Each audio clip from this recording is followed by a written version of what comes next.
Hi అండి, కుండ chicken biryani చేస్తున్నానండి. 1 kg బాస్మతి రైస్ తీసుకున్నాను. శుభ్రంగా కడిగి వాటర్ పోసి పక్కన పెట్టుతున్నాను. వాటర్లో బిర్యానీకి కావలసిన మసాలాలు తీసుకున్నాను. వాటర్లో మసాలాలు వేసానండి. పచ్చిమిర్చి, పుదీనా, కొత్తిమీర, సాల్ట్, ఆయిల్ వేసాను. ఇప్పుడు చికెన్ 1/4 kg తీసుకున్నానండి. చికెన్లో అల్లం వెల్లుల్లి పేస్టు, గరం మసాలా, చికెన్ మసాలా, పసుపు, సాల్ట్, కారం, ఫ్రైడ్ ఆనియన్స్,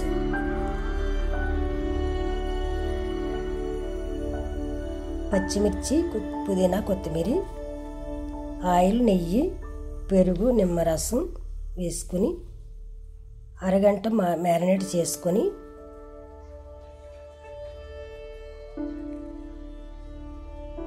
కుండలో వేసుకోవాలి. తర్వాత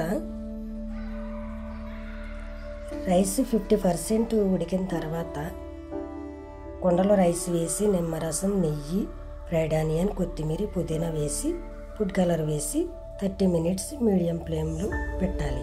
అంతేనండి, చికెన్ కుండ బిర్యానీ రెడీ.